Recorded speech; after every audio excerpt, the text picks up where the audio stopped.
This is Sam Proof from Who Would Win Masters. We've opened new official channels and we want you there. Follow Who Would Win Masters on Instagram and subscribe to youtube.com/@WhoWouldWinMasters. And on YouTube, click the Visit Community button to leave your 1v1 battle challenges. Leave a comment and you might just hear it read on the show. Be a part of the arena, be a part of the debate. Now let's dive in.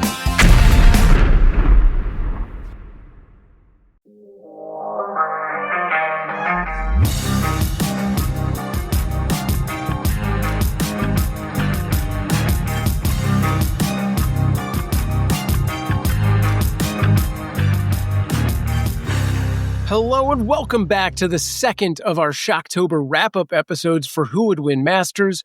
Today we're getting to the bottom of an awesome Halloween fright fight.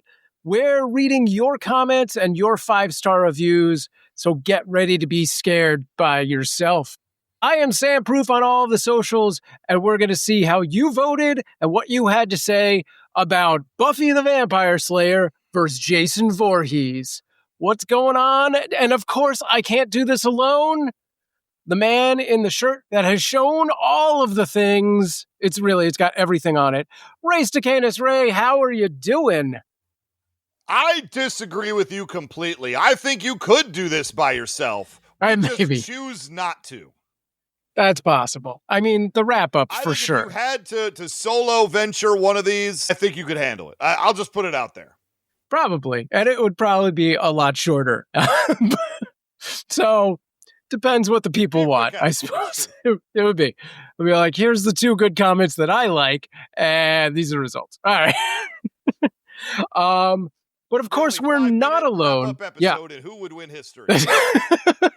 Like 5 minutes of Sam, 20 minutes of commercials. Ba-da-ba-ba-ba. All right. And we're out. But of course, we're not alone. We are joined, of course, by several of our Patreon members, and you could be one of them if you join us on Patreon at patreon.com/whowouldwinshow. Matthew Dawson in the chat says Ray should get a green shirt and just project whatever abstract art he wants on top of it. That's fair. Well, today he could just key it. Shirt. I love that. That's a good one. Cthulhu shirt today. I'm wearing it again. It's Halloween. It's either this or the David S. Pumpkins. And that one doesn't breathe very well. So I'm going to wear the more comfortable shirt tonight. Here we are. Nice. Yeah, I was trying. I'm just normal me. I was trying to find something Halloween themed, but I don't know what survived the house fire, and I couldn't find anything fast enough. So you get the lazy version. No, and to be fair, Sam Proof standard is a little spooky. That's fair. I'll put it out there. I mean, it would be better if I didn't have to wear the headphones. I could at least put my signature hat on. That would be something. Get a little cyberpunk with y'all. We're talking about.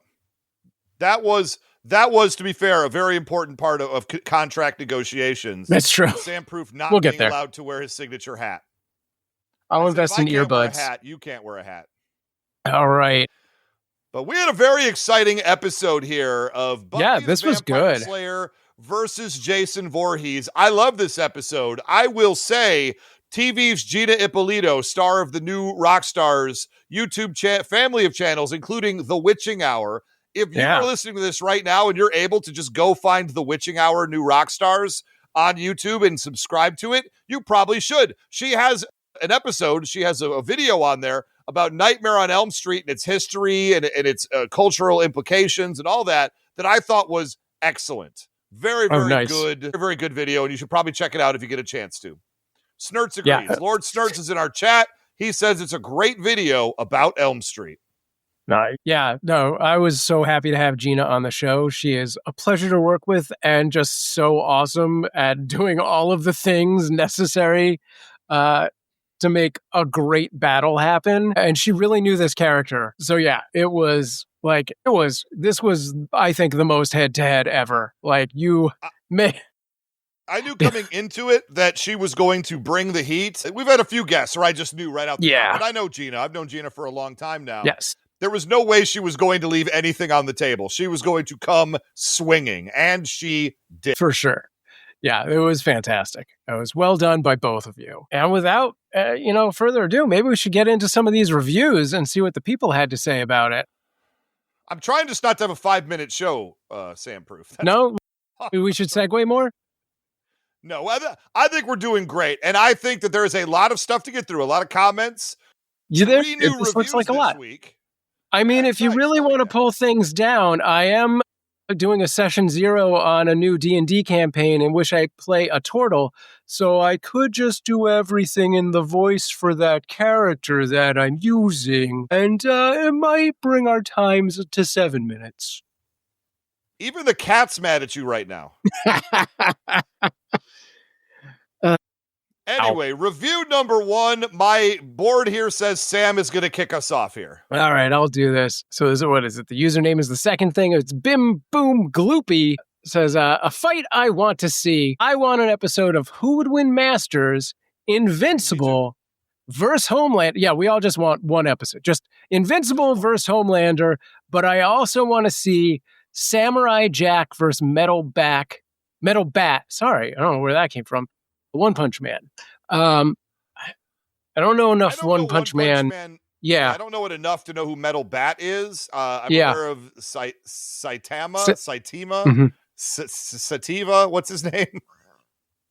I'm not more than I know. Exactly. Right. That's fine. He's the One Punch Man. That's all you need to say. Right. And Matthew Dawson makes a very good point here in our comments section. It'd be an honor to watch Ray lose with Homelander for the 100th time. I have tried Homelander a few times. I felt like I've had some pretty good arguments, if I can be quite candid with you about it. But Homelander never wins, despite the fact that in his own universe, he is the biggest bad to have ever big bad. In any other universe, against any other character, nobody gives him respect. And I think that's a shame. I think there's a lot of characters Homelander would destroy, but he's only ever put up against Superman-type characters, and he just doesn't have the feats that they do. So it's always an uphill battle. Yeah, I mean, have you not done... Burn. I think you could take that one. Yeah, have you not already done Invincible versus Homelander? We've done Invincible on the show. We've done his dad on the show. We've done Homelander, and I once repped the 7. Oh, wow. Before. And no, I don't think any of those, well, the Invincible ones did, and the Omni-Man. All right. But like the two, Homelander by himself or with the 7, they just never win. They never win. Sure. It's a bummer. I'm going to read the next one here. This review is titled, Read This, Ray or Sam. Well, you got me. I hope that's good enough. This is from Copyrighted Issue 2. He's done reviews before. He's refreshing. He says, can you do Kenny, Kyle, Eric, a.k.a. Cartman, Stan, and Jimbo from South Park versus the A-Team, including Liz Allen, but not B.A.? He's way too OP. Hashtag Ray is right. Hashtag headphone. Hashtag Sam's Decision song. People there you go. Love the Sam's Decision song. That's all love I it. say about that.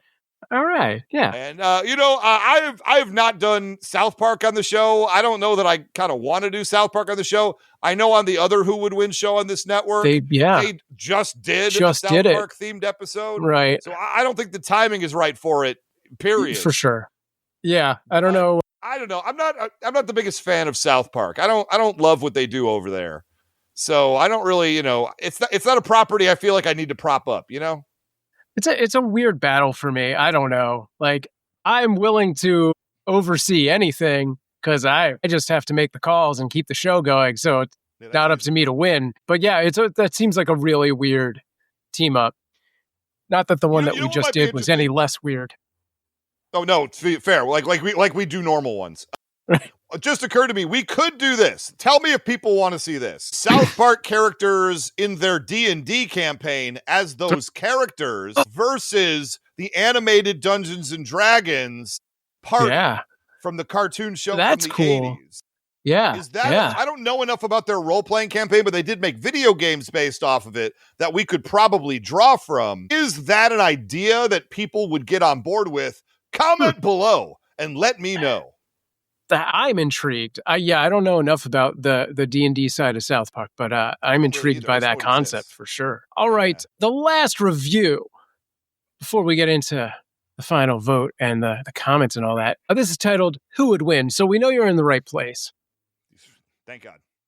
This is I'm tired of from getting reviews for Cooking with Grandma Witherspoon. Yeah, which, by the way, is Ray's other podcast. So You don't know get that's into my that. other show. It's Yeah. a real niche show.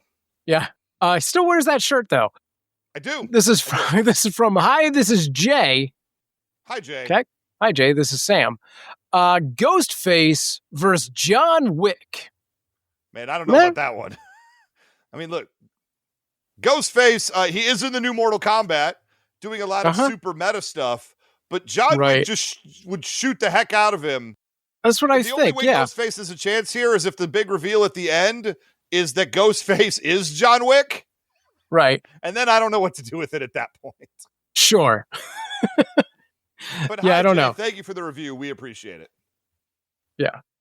Matthew Dawson says, what is Ghostface gonna do? Ghostface is the dog. There you go. That's right. There you go. Thank you, Matthew Dawson. That is absolutely true. Mortal versus Zone, Matthew Dawson. I will mention this. You probably already know this because this episode came out on Tuesday. Mortalverse on the Who Would Win network is changing days. Mortalverse episodes are now going to consistently start coming out on Mondays. So your weekly schedule, and it's only going to be Mondays where there's a wrap-up episode. So you're going to have Mortalverse Mondays, which quite frankly should have already been a thing. Then you're going to have Who Would Win Masters on Tuesdays, and then Unleashed on Thursdays. That's what's going to happen. So get ready for your MVM, and then your Masters Tuesday. I don't know what to make of that. It's somebody smart come up with something because I can't.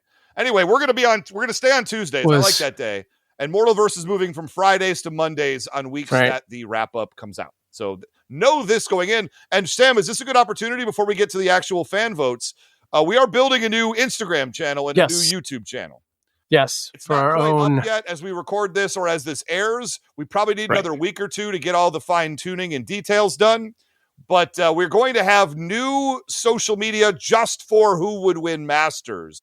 Yeah. We felt that after a boardroom meeting that sharing the Who Would Win network Instagram was getting too crowded on there, and that we would just be better served, and the YouTube channel as well. We just want to have our own thing that only shows our stuff, so that way the algorithm doesn't get weird. If people don't like one video, they might not check out ours. That kind of a thing, and that happens. So we'd rather just have complete control over that social media.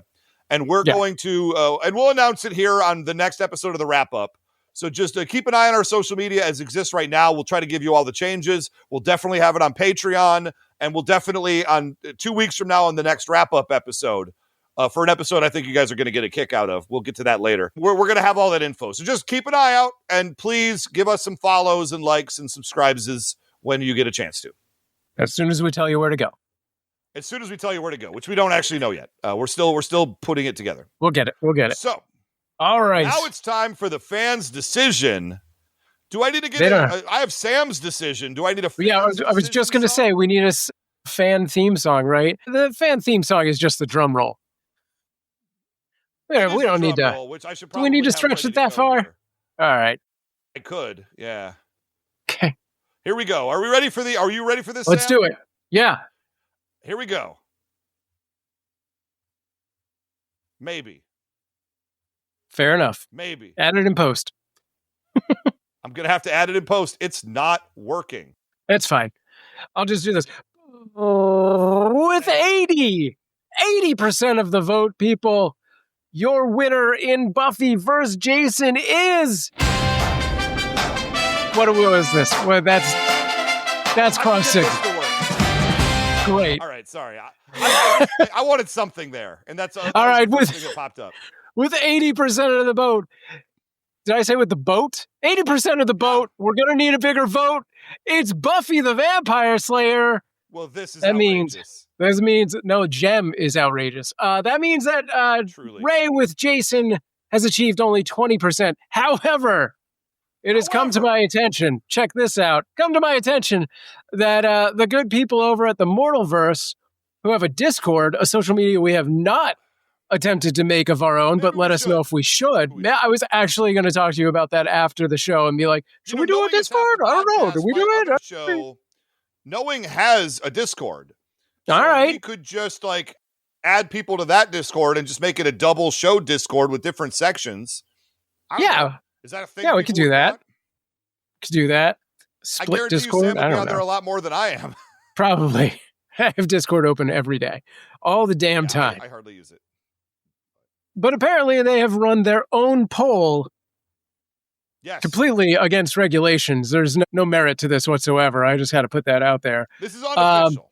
It's an unofficial poll. And according to the Mortalverse Discord poll, the winner is, with 56% of the vote, Jason Voorhees. So there you go, Ray. I trust the unofficial votes to the official Patreon fan votes. Yep. Now, I will say that the people at Mortalverse clearly know this show better than the people on Patreon. I don't know how that's possible, but it is. And according to Matthew Dawson, this is very unimportant information, but his poll is before the episode drops. It's their prediction for who would win before the debate. That doesn't matter. Okay, so it's before the debate. From the poll, I believe that now here's the deal. I definitely need some more of you on Patreon. Patreon.com/who-would-win-show. I don't like it when Sam's always right and Sam always gets the votes. What is that? 200 now? More Radiacs in there. We need more #awkward allies in our official Who Would Win Show Patreon in order to, come on, right the ship here. Obviously, I won that battle. 20%, I'm a little embarrassed about. Not for me. I know I did great. I'm embarrassed for you, the people, for just not showing up, not coming through. Wow. So again, with the Mortalverse Discord vote, unofficial, they don't even know who's repping the characters at that point, right? That's what you're telling me? They're just getting the characters. They just have the battle. Okay. According to Matthew Dawson, he lost to Goku versus Sonic on that poll in his own server and had to ban everyone who voted for Goku. I don't blame you. I'm about to ban some people from Patreon. There you go. Sorry. No, don't do it. We need new Patreon blood. Like $1, people. $1 a month. We don't ask a lot. I just want to get people in the door to show them some cool stuff, let them vote, let them do the thing.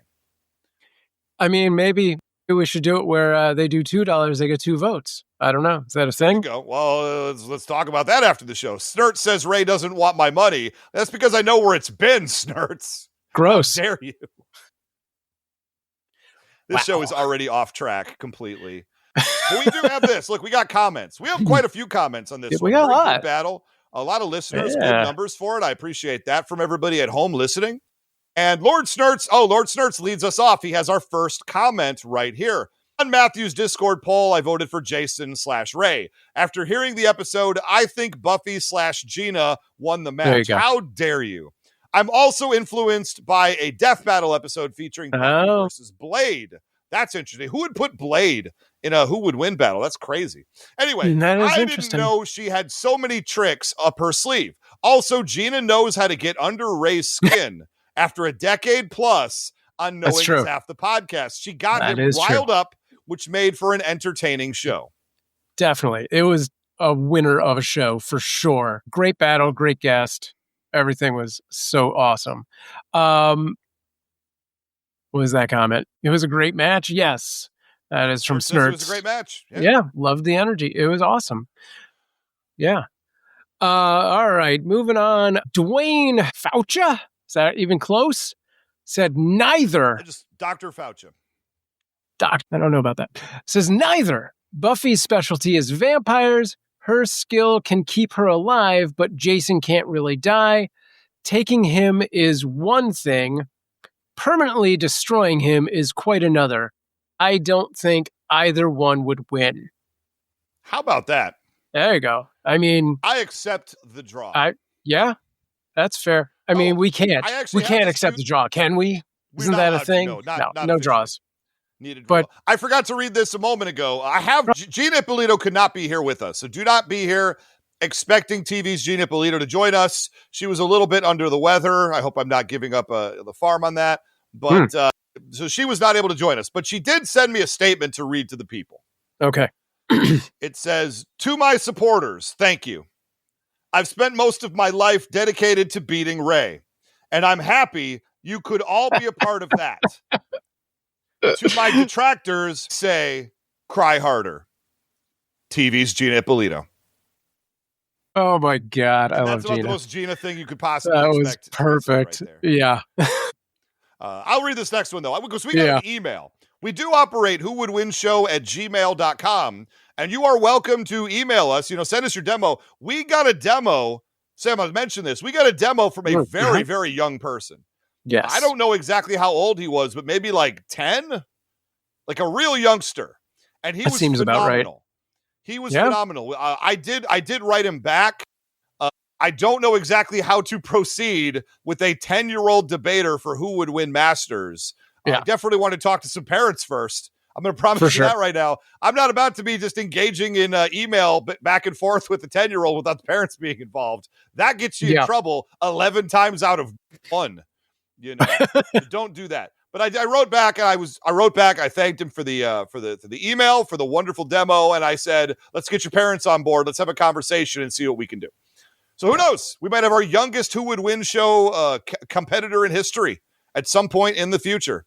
But we got a lot to work out before then. We got Luke, but Luke is over here. Luke, who has a comment later, or an email later we're going to read. Luke has been emailing the show quite a bit lately. And Luke, I appreciate each and every one of them. I do eventually get to see them as they come across my desk from the board. And here's Luke's email. He says, I have to admit that I was a little bit disappointed with which characters you picked for the first Shocktober episode this year. Luke. Yeah. Luke, my brother. I mean, sure. Trick or Treat is a wonderful movie, and the Leprechaun series is iconic, okay? But that being said, if you're not familiar with both of those, it might have been a rougher listen. Maybe. Yeah. He says mostly because I never heard of those guys. Well, there you go. There you go. I'm hoping that we curate it, introduce it to you, and you go explore it on your own. However, he says, you guys made up for it very nicely this week with Buffy versus Jason. In terms of Sonic stage ranks, I would give this episode either an A rank or an S rank. Ooh. Nice job. Also, if this is a way I can cast my vote, it isn't. I will say that Buffy won this match. A, Buffy has had a lot of actual training and lots of creativity, and Jason is mostly an OP monster-esque guy on the most basic level. B, Buffy has 3-dimensional characteristics that she can use to her advantage, but Jason is mostly one-dimensional and not as much as Michael Myers. There we go. Interesting. C, and finally, Jason has faced off against mainly defenseless teenagers, and Buffy is anything but defenseless, and she has taken down much, much wider variety of enemies than Jason: vampires, demons, godlike beings, zombie robots, cyborgs, etc. on a nearly daily basis. Plus, Freddy versus Jason, that was an outlier, and those should carry less weight in a who would win battle. Oh, I guess there was a D in that. I just formatted it poorly. Hashtag Buffy wins this fight. Hashtag Buffy slays. Nice. Nicely done. Yeah, good points all around. Matthew Dawson just watched Trick or Treat for the first time because of the show. Look at that. And it was a super fun Halloween flick. That's right. It's very good. I got to say that I have this. We use Riverside to do our thing. And without giving too much away here, it embeds on the other browser tabs as you're looking at stuff. And when that was really small, didn't look like it said flick. So anyway, let's move on. Wow. I was like, Matthew Dawson. Okay, everything's fine. Welcome to Who Would Win Masters After Hours, where we just say anything. All right. Probably not. Becky Damewood, speaking of saying anything, Becky Damewood says, Buffy. Short and sweet. Thank you, Becky. Good. She made her point. It's fair. I get it. Jason Santino says, Jason.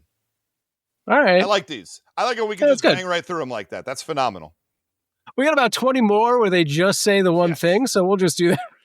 I do tend to curate. If you only say the name of the character, I do it once. I don't do it once every time. That's the gag. That's for the listeners' benefit. Yeah. None of these say Sam. I'm so sad. Jake Donovan Irish says, Buffy is a god slayer. She is leagues above. And I believe that is where this debate led us to in the end. Some of us. So Lindsay Hayes says, Buffy, even without her scythe, I think she'd destroy him pretty quick. If you give her Willow and Giles in the library researching it, it's over even quicker. Well, we don't do that. Give her the scythe and she takes it in nanoseconds. We're not doing that either. Yeah. Yeah, I mean, definitely. Things, and you still. We definitely laid out in the show that she did not have access to the friends. I mean, Willow alone is like, I think Willow could have taken Jason, right? Like, That's its own show. Oh my goodness. I don't know. Okay, rematch next year. Willow versus Jason. I mean, maybe. I think Willow could take Freddy. I'm just going to say things out loud, see if people get pissed off. So yeah, man. Let's get some videos. We're building a new Instagram channel. We need some controversy. There you go. The Snorks could kill Jason. There you go. Oh boy, Sam, now you've gone too far. Not even the Smurfs. Straight to the Snorks. Because they're in water. They're in water, and as we established during the show, at some point, this took a M. Night Shyamalan turn, and in spite of him living in water forever, it is now his weakness. All right, moving on. Is this mine? Mario Johnson. Yes, it is. I said Death Battle had, this is the second time Death Battle's come up with this one. Death Battle had Buffy beating Blade. Do she goddamn sure no diffs Jason? I don't know contextually what that means. Those are definitely words.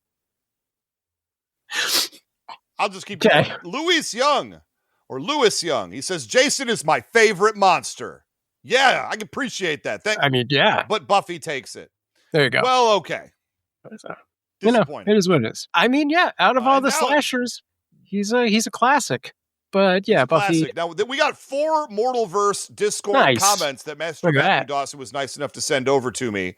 So, Sam, why don't you lead us off there? Because these, I think, even add more to the deal. Great. All right, Mr. Badger says, I gotta say, Jason, while Buffy was able to take on greater and greater enemies, I don't think she's faced anything like Jason. Really? Interesting. That is interesting. I mean, I agree. I'll let Gina defend that, I suppose, but we got Garen. She's got a long list. She's got plenty to say. Yeah. Maybe she'll make a Witching Hour new Rockstars video about this battle. That would be awesome. I could use the publicity, not gonna lie. Sure. Garen Seho says, all of my Buffy knowledge comes from the recent death battle between her and Blade. Apparently that just came out and it's still fresh in people's minds. Yeah. I don't know. But based on the fact that she can beat Blade and her magic hatchet thing can cancel out healing factors and bypass magic, I'd say she has this in the bag. Okay. I agree with that for sure. I mean, yeah, if that's the conclusion they came to, then that seems to hold strong. Is it the bag that Jason wore on his head in Friday the 13th Part 2? Because if it is, there's a hole in it. I think that's a victory. Okay. What is this? Chameleon Knight says the thing about Buffy. Should I do this? Should this be more of a Seinfeld? The thing about Buffy, nah, it's terrible, is that she is also inhumanly strong. If Jason does get a hold of her, she's got ways of getting free. Sure. Yeah, maybe. We got DT Foltz, VA. Downtown Foltz from Virginia. Nice to see you. Jason is incredibly reliant on tanking through damage. So imagine fighting an opponent who can actually negate your healing and resurrection abilities. Mm-hmm. I'm not sure exactly which direction he means with that. I take that as he thinks Jason wins. That's how I choose to take it. Pretty sure that's exactly what he means. Is that how you take that? All right. We'll move on to you clearly gave me the longest comment possible. I did. I want to hear you fumble. And I'll do this again in Seinfeld. Shockingly, this comes to us from Forbidden Mob. Big fan of the show, and I'm a big fan of Forbidden Mob, just for the record. And this is one of our Patreon comments. This was one epic spooktacular.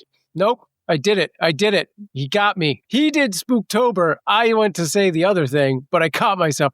This was an epic Spooktober matchup, even though that's neither of the things. What is near her? Neither debater disappointed. Yeah, I think that's right. First off, what version of Buffy was used? Yeah, we don't know. That because I think that became unclear as points were brought up using the show and some of the comic. I think she mostly went show and then delved into the comic at later points. I think she was the show. I do. It seemed to me points from the comics should hold less value. I believe we did devalue those to an extent, including feats and the magic Sith. It's not like she uses it much or keeps it on her at all times to use on a random encounter. That's the one way Buffy could put him down at a random location with no prep. Ray's points made it clear. Jason healing factors, durability, strength, and stealth using slasher portation wins. Sure, Buffy is quick and can fight, but how does she put Jason down for good with outside interference? With a weapon she doesn't have? With an improvised weapon? Heck no. I didn't hear a good argument for restraining him. She doesn't know Jason might have a fear of... she doesn't know Jason might have a fear of water, which is very debatable. Even if she did restrain him in cement or whatever, he'd teleport out. Buffy goes to hell, and Ray wins the belt. Good bout, yeah. Sam, usually I'm with you, but Ray just won me over. Pole be damned, just like Buffy. All right. Thank you for bidding mine. That's the most sensible comment we've had yet. I'm sad I didn't get fair. Yeah. We just throw them on a list and go back and forth, so I never know who's going to get which one. Right. Especially when we get this deep into it. Now, Matthew Dawson here in our chat wants to know, do you address which version of a character using a Masters? I think we imply it very heavily. I don't think it's not as formal as it was on the original incarnation of the Who Would Win show. Right. I think you could see I was using the movie version of Jason with some touch-ups where they're canon from comics and such. And Gina was doing the same thing with Buffy. TV show with some comic book touches to fill some stuff in. And he does mention that I nerfed myself out of Uber Jason. I honestly didn't think I needed Uber Jason. I have a big problem with Jason Voorhees battles in general these days, because I think when we think of Jason, we think of the version that I was talking about. But Uber Jason, of course, exists, and he has a more powerful version, but he only existed for like 20 minutes of one of the movies, you know? Right. And it's not like that's not the iconic version of Jay. It is awesome. It's one of the coolest things that's ever happened in cinema. Let me start there. I would watch Jason. I might have to watch Jason X again for my Halloween list just to do it, even though I've seen it like maybe 1 or 2 years ago. I love that movie so much. I love it so much. I love it a lot, Sam Proof. It's one of my favorite movies of all time. Wow. And okay. I don't think Uber Jason fits in a Who Would Win battle about Jason Voorhees, because then it just becomes about this 20-minute version of Jason over everything else he's ever done, and it's just not as good, I don't think. Yeah, there's not enough source material to work with. That's how I feel. Anyway, I got one more of these, and then I've got a follow-up. Eric Hiding, welcome back, Eric. He did a great job on the show. Yep. To me, he says, it's just another day for Buffy. Jason will be a harder billion to beat. Don't know what that means, but maybe someone that could take a few episodes. Oh, I see. I'm going to read this verbatim, and then you guys tell me, because I'm already lost. To me, this is just another day for Buffy. Jason will be a harder billion to beat. Maybe someone that would take a few episodes or a season to beat him for good, but she would win. Even in a first encounter, a win for Jason would mean death to Buffy, and I think she would survive. She would be hurt, she'd take a few hits, but she would survive it. There you go. And then Lord Moxford sent us on Threads. Gotta love us some Threads. You can always hit me up on Threads at Almighty Ray 316, the social media platform Threads. My favorite social media platform, quite honestly. And he just sent me a picture of somebody mopping a floor, and then the word Gina written on the mop, and Ray written on the floor. It's a little visual for a podcast audio setting, but that is what Moxford wanted us to know about, and we have now done it. That is. So to wrap up the comments, the reviews, everything else, first off, thank everybody who reviews. Thank you very much to everybody who comments. Yeah, thank you. I appreciate very, very much. But what I will say is, I don't want to talk about this anymore. We're going to an ad break right now.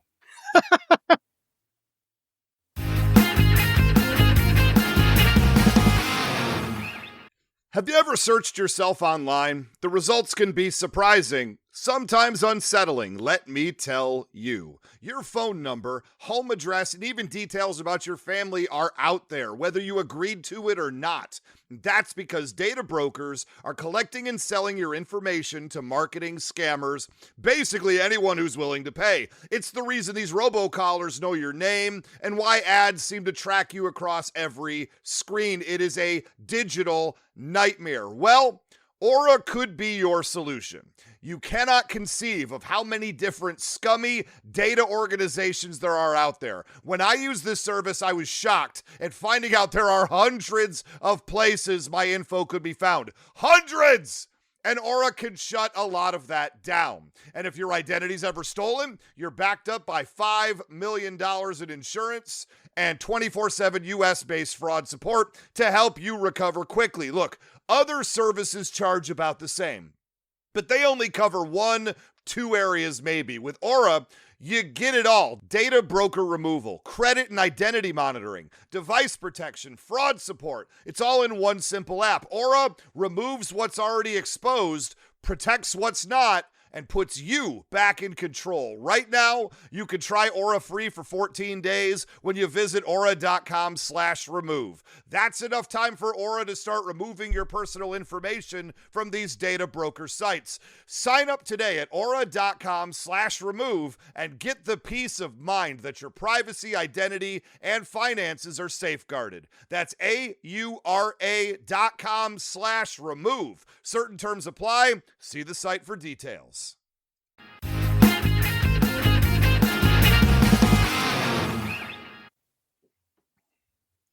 Is it just me, or every time we come out of an ad break, the cat yowls? Yeah, that's right. She hates those.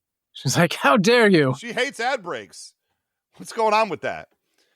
Anyway, we got other things to talk about here. We got an email. I'm going to read this here. Yeah. We got an email from a fan. You remember Luke earlier, Luke Westover. Mm-hmm. Luke, I appreciate the emails. Keep them coming. We can't respond to every single one of them, but we do read every single one of them. And when you have something extra to say, we've read your emails before on the air. We're going to do again right now. He says, I know that I'm probably a little bit late for this, but after having extra time to think about it, I can say this now. I absolutely enjoyed the Who Would Win Masters episode of Sonic the Hedgehog versus Goku. There you go, Matthew Dawson. All right, look at that. I've been waiting a very long time to see Sonic versus Goku, and while I'm still kind of disappointed that Sonic lost, Matthew's very disappointed in you personally. Goku is an excellent opponent to be defeated by. Sure. And the fact that that episode now exists, period, is still fantastic. As Beerus from Dragon Ball Z Battle of the Gods would put it, it's my reward for being so patient. So thank you and everyone else involved for that episode, as well as just who would win to the world. Snurts wants to know, is that Matthew Dawson in disguise? It could be. We don't know. I don't think it is, but non-zero chance that it isn't. Well, I can't fix the wrong opinions of your patrons, says Matthew Dawson. Luke, I don't think is a patron. Luke should be a patron. Luke, this is my personal challenge to you. That's true. Patreon.com/Who Would Win Show. $1 a month, and you can come. I'll let you vote in all the polls, and you can get all your comments read that way. And, you know, we'll be happy to make that happen. $1 a month. And I extend that to everybody who's listening right now. I would love you get to join these wrap-up shows live as we record them. $1 a month lets you join the show and talk to everybody then and be part of what we're doing here, which is sort of the goal, right? That's really what we're trying to do. Sam's got a lot more streaming experience than I do, but I can read things off a screen. I do know how to do that. Luke, Matthew Dawson says Luke should become a patron so we can vote for him when he brings Sonic back for round 2 on the Who Would Win show. There you go. That's fair. Who Would Win Masters, I should say. Sonic's been on the Who Would Win show twice, and he's 1-1. Now 1-2 if we combine it with this. Yeah. I don't know what that means, but that is just facts. Anyway, we're now going to take a moment, talk about what we're watching, playing, consuming. We are consumers at the end of the day. I'll start us off. I just last night, as we record this, started the season 2 of Gen V. The show based on The Boys. And I'm not in love with it so far. I really liked season 1 a lot. I really was bummed, not as much for me as it, but for the world, that the main actor, whose name escapes me, but the best actor with the best character in season 1 tragically passed away from a motorcycle accident at a very young age and is gone, and they had to kill off his character on the show. And he was so dynamic and so talented. It's really like, man, that's the one that's got to be taken from this world. Seems a little bit unfair. Yeah, and so they're navigating it well, but I haven't quite warmed up to season 2 yet. I've only 2 episodes deep. There's 7 out. I'm probably going to watch another 1 or 2 after we record this, quite honestly. And right. I'll report 2 weeks from now on. I'll be caught up by then. I like it though. It's a good show. The Boys TV show is a wonderful program. It's dirty, it's dark, it's violent, it's gory, it's everything, fun about what you could do with the television these days. And I do think people should check it out. It's much better than the comic book that it's based on. I don't even think that's a hot take. I think that's a mild sauce from Taco Bell take. Right on. Comic book's got a lot of problems. Sure. The other thing I would add to this is I'm doing a rewatch of The Sopranos, the famed HBO mobster show from the late 90s, and it's good. It's a good show. Seeing it 25 years later with very fresh eyes, seeing it as somebody who lives in Hollywood and has been in this town for almost 20 years now, it changes your viewpoint on things. And I'm seeing a lot more warts on the show than I did my first time through. And that's great. I'm definitely appreciating it. And I think it's a very good show.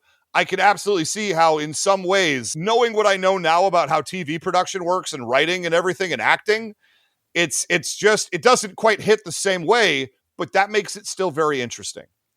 So that's where I'm at. Sam, I've been talking for too long. Why don't you go ahead and tell us what you've been up to?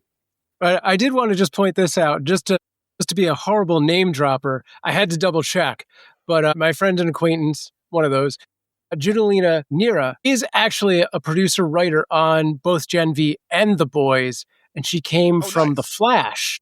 So yeah, at some point, if I ever cross paths with her again, I'll be like, you should, I don't know, write in more people with dreadlocks. No, hold on. Yeah. If we're name dropping, my dear friend Jen Kane is a looping VO actor who is on both The Boys, as well as Gen V. Anytime they do a Boys show, she gets brought in to do some kind of background VO stuff. You might know Jen Kane from an audio drama called Reclaimed Detroit. Oh, okay. Where she plays a character named Tori the Toreador. So there you go. You can hear the voice of Tori the Toreador from Reclaimed Detroit in the back. And I have heard her in a few snes in The Boys and Gen V. So there you go. That's awesome. We all have people we know in production. We're living in the world. And if I can give Jen a shout out, I'll give Jen Kane a shout out. She's phenomenal. Nice. Matthew says, big fan of Reclaimed Detroit and Toria. I'm working on episode 8 of that, Sam Proof. Oh, nice. The script's almost written, which means absolutely nothing because we still got to get a lot more work done before it can come out. But I will say episode 8 is almost completely ready to go and send out to the actors. And that is an episode that first and foremost features Tori the Toreador. She is the main character of episode 8. So look for that someday. Cool. I'm still going to get it when I feel like it. Look, I don't have time crunches or pressure, so I just make it when I want to. And sometimes I don't want to. Sure. It must be frustrating for fans, but I got a lot of stuff to do, everybody. Yeah. What is that? Snurch says 2030, Reclaim Detroit. Right. You know what? If that's what it takes, future generations will have it. That's not that far away. Be happy. No. It feels very far, but it feels all too close, unfortunately. Sure.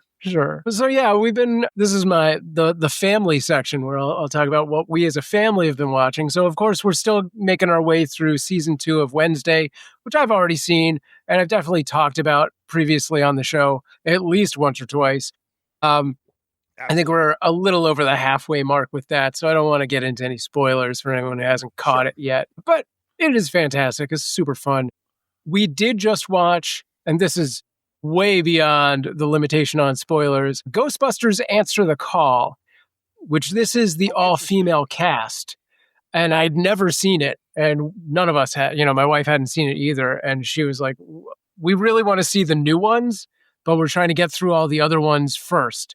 So we were like, yeah, let's check it out. And this movie notoriously got a lot of hate when it first came out. And I think it's great. I think it's really well done. It's what you want from a Ghostbusters movie. I will definitely say it is better than Ghostbusters 2, which I like Ghostbusters 2, but not as strong as the original Ghostbusters by any standards. I thought Ghostbusters Answer the Call, which is basically a remake of the original movie with a lot of differences, but essentially that's what it does.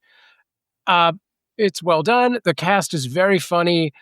They, play enough with some, fan service. You get to see Bill Murray in there. You get to see everyone who's still alive was in there, essentially. Except maybe, I don't know, some random other characters like... you didn't get Harold Ramis. Yeah. That was the disappointment. No, you didn't get Harold Ramis. I don't remember. I don't think No, you didn't get him. You got the other three. But you also got the lady who played the receptionist in the first movie. Annie Potts, famously. Yes, Annie Potts, thank you. And always fun. And it was great. It was a lot of fun.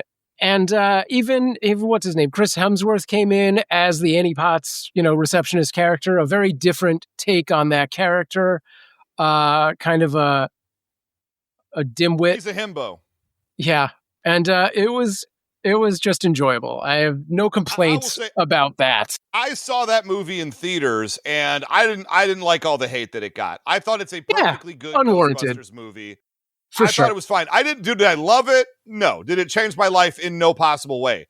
Did I enjoy it while I watched it? Did I get a lot of laughs out of Chris Hemsworth's character? Yes. Absolutely. Is Kristen Wiig and Melissa McCarthy, are they both super funny and talented? Yes. They're very funny. They're very good. I liked them. Like I say, it's a good movie. It's not a great movie. And the fact that it got, run by, people that I would not agree with, and it got a lot of bad run on the internet, I don't think it deserved it in any way. No. And if it's a thing that you were interested in but avoided because you saw things online, make your own opinions up. What are we doing? You're an adult.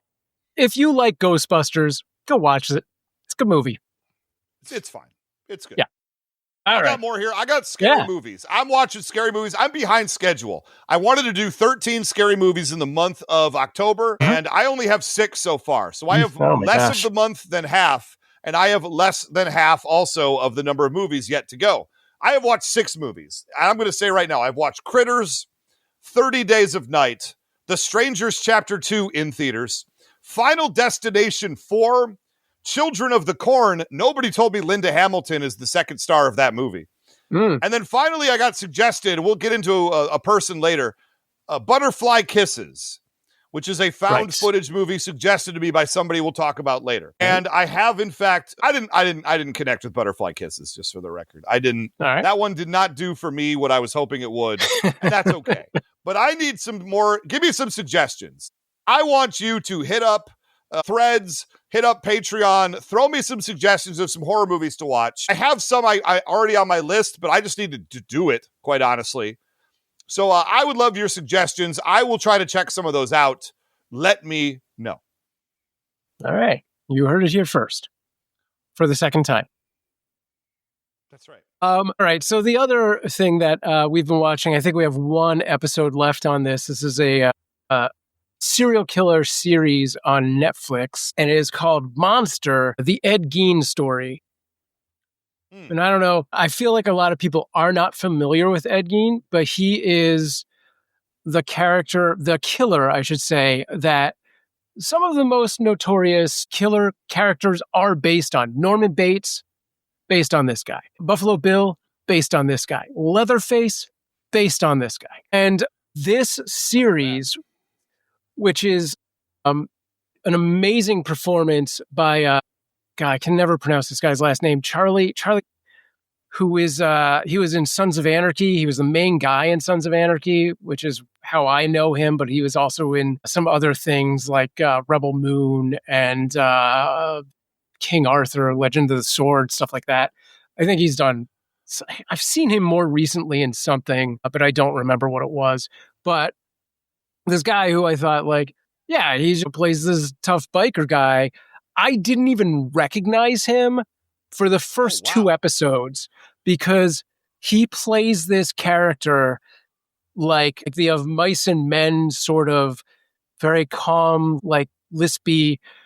It is eerie to watch. And like, in fact, a few episodes in, I was like, we need to take a break from this show and watch something a little less crazy. And we just watched like the Blind Spot at that point, which is very procedural. And then I was like, okay, I'm good again. We can watch the rest. It is haunting.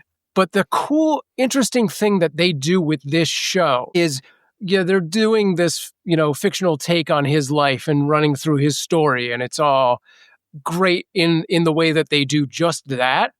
But they will come out of it. I would say break the fourth wall, but you're so taken out of it that it doesn't. Like, you're like, wait, what's happening? And suddenly you're matching frames of like Psycho or Leatherface, or any of those modern day sort of takes. And it just weaves into that story, the story of how these other films came to be because of this legend. And it is so fascinating. It's just like, it's like every one of those things where it's like Hitchcock trying to get Psycho made. And like, people who don't know, Hitchcock revolutionized the way movies are watched with that movie. Previously, you would go to a movie theater and you'd be like, one ticket, and you just pop in at whatever time, and the movie is just running on loop. Hitchcock with Psycho was like, you cannot do this. There has to be a start time. Nobody can come in after that start time. And that is why movies are the way they are. So blame Hitchcock. Wild. I didn't know that. Yeah. So it's just stuff like that. It's just super interesting and so creepy. That's great. Yeah. Well, I got one more. I don't know if you got any more, but I got one more. I think that's it. I'm playing. So if you don't know, I for a long time worked for a company called Games Workshop. That was my day job, working for the Warhammer 40K people. Right. Nice. You may be familiar with this property. I had a very wonderful time with my time there. It ended at the right time for me, and I've done great things since then, it turns out. That being said, I have not, for the last 8 years since leaving that company, done miniature painting, building, wargaming. I've enjoyed it for a long time, most of my life, and I just, that company, I'm not trying to say anything about anything, but you grind it every single day for an extended period of time, and it tends to beat the joy of the hobby out of you eventually. Sure. And so I have not done it until I have a dear friend who's another gamer, who got me into something called the Infinity Miniatures game, which is some beautiful models. It takes place in an alternate future Earth. A lot of stuff happens. There's mechs, there's aliens, there's like coalitions of humans that work together with future weapons. And I have built and painted up an alien force in that. And I got to play a game of it a couple of days ago. And I will tell you, I had an absolute blast. The miniature wargaming hobby is very alive, very well right now. And it's fun to restoke a joy that I had not had in a long time. And I just want to thank my good friend Jorvik for bringing me into it and convincing me I should give it another go after so much time away. I feel very rewarded for the experience. And yes, we played 2 games and I got destroyed in both of them. Don't worry about that, but I had a good time playing and a good time hobbying. So that's great. Ask me more about miniature wargaming. It's fun. Very cool. Yeah, I haven't painted miniatures in forever. I bought paints like a year ago, and I'm like, I'm going to paint all my Zombicide miniatures. I primed some of them, and that's as far as I got. That's good, though. Yeah. I mean, to be fair, there are techniques. Sam, we'll talk off air. There are techniques to get stuff painted very quickly and very efficient. Sure. Yeah. We'll call it tabletop ready, and you could do it like you could get figures painted in like less than 20 minutes. All right. It's phenomenal. Yeah. That's what I've been doing, and it's great. Anyway, here we go. We got a couple more things we're going to get out of here. Yeah.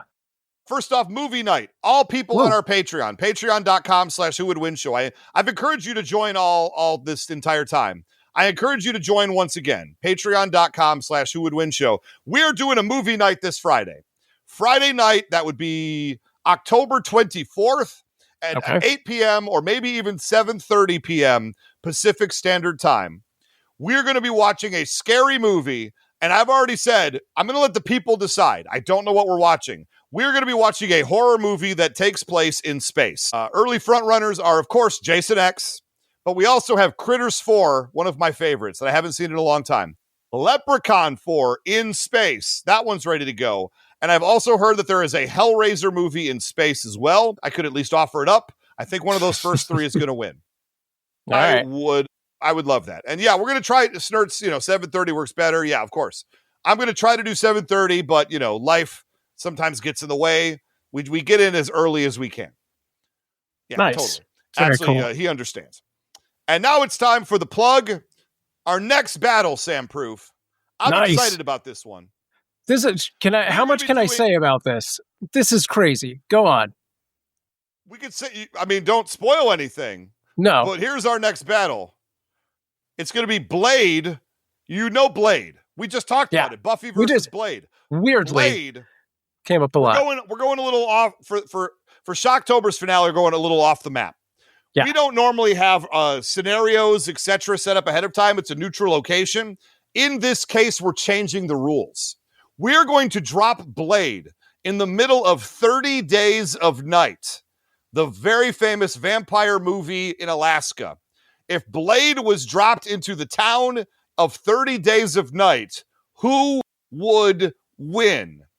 Would Blade overcome the entire horde of vampires and their leader? Right. Or would they take the town?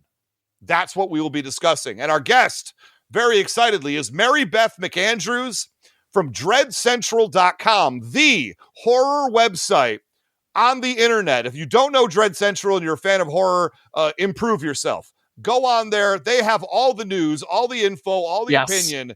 And Mary Beth McAndrews, I'm very excited to get to talk to her. She's very knowledgeable.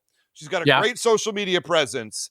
And she is just absolutely phenomenal every single way possible. I am a fan of Mary Beth McAndrews, and I am excited to do this episode. Sam, what can you say? No, I am so excited that we're breaking format and trying something that's a little bit crazy, a little bit new. I think it's super cool. Again, Mary Beth from Dread Central is an awesome guest. Like Dread Central, like Ray said, they are the de facto horror website. They have been around on the internet as long as I have. And my friends, that is a long time. It's just everything about this is super cool, and I can't wait. Yeah, absolutely. Like I see Dread Central referenced in like other things. They'll say, well, here's what Dread Central said about it. So you know that they're the authority. So look, when I said we were getting 3 phenomenal guests for Shocktober who were all horror related, I wasn't messing around. AJ Porfirio, the Van Ryder Games president and co-creator of Final Girl, the greatest board game I know. Then we got TV's Gina Ippolito, who is part of the new Rockstars Witching Hour horror channel with a Nightmare on Elm Street video you should definitely go check out.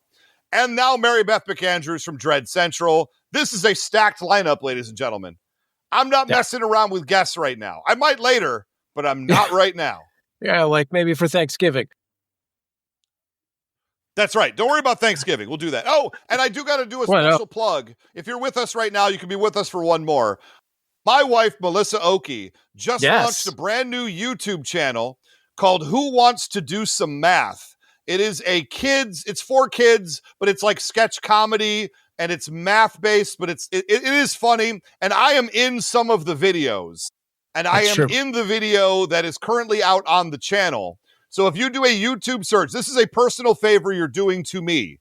If you could give Who Wants to Do Some Math with Ms. Oakey a search and a follow, a subscribe, watch a video, leave a comment, leave a like, that is literally a personal favor you're doing for me, and I will appreciate that very, very much. Let me tell you, there will be a link in the show notes as well. Thank you very much. Yeah, good suggestion. Search has got me there. Put a link in there will be a link in the show notes of this episode. But if you just go on YouTube and search Who Wants to Do Some Math, it will come up, and I want to get as much support for this channel off the ground as possible. I will be in more episodes. You can see my phenomenal acting. I'm very talented. I'll just say. Well, and also if you have kids from 8 to 12, this is the math that they're in. Yeah, get them to watch it, even better. And if you know someone who is a math teacher for those, that grade range, send that to them. We'd love, let's see what they say. All right, gang, we could keep going forever, but we actually can't. Our lawyers are telling us it's time. We got to wrap things up. So, Sam. Yeah, we have a hard out. Riverside is like, I have a date, so you guys get it done. But thank you so much for listening, and join us next week for this battle episode. Super excited about it. You can keep the debate going at Who Would Win Show on Facebook and Threads, as well as over on our Patreon at patreon.com/Who Would Win Show, where you'll be able to find the link to these wrap-up episodes and the movie night and stuff like that. And if you think you've got what it takes to be a part of Who Would Win Masters, record a 1-minute video demo of yourself and send it to whowouldwinshow@gmail.com. And who knows, maybe we'll see you in the future in the Challenger's chair. For Who Would Win Masters, this is Sam Proof. Stay strong.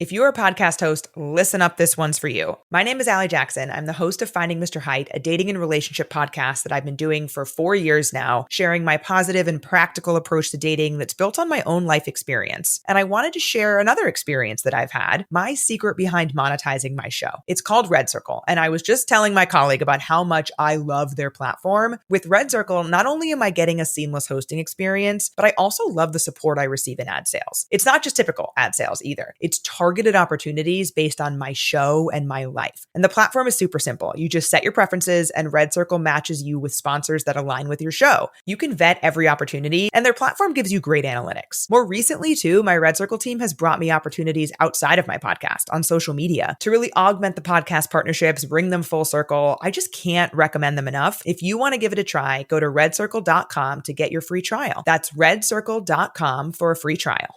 Hi, I'm Erica. And I'm Cassandra. And we're the hosts of Trashy Trashy. We're a podcast filled with trashy news stories and garbage people. Did you leave the scene of an accident to go tanning? Do you refer to wearing the strap down on your Crocs as sports mode? Have you ordered Domino's online before they even open in the morning? Are you switching the same AAA batteries from your TV remote to your vibrator instead of just buying more batteries? Or are you normal? Check us out wherever you download podcasts. Sup everyone, Brian here, host of the TV and Movie Trivia Podcast. It's a trivia-style podcast focusing on TV and movies. Listen in for questions like, what's the name of Michael Scott's screenplay? What do you say to view the Marauders map? What are Tony Stark's last words to Thanos in Avengers Endgame? And where does Ron Burgundy say he is when he calls the news station sobbing from a phone booth? I've covered The Office, Harry Potter, Marvel, Will Ferrell movies, Lord of the Rings, and more, with even more on the way.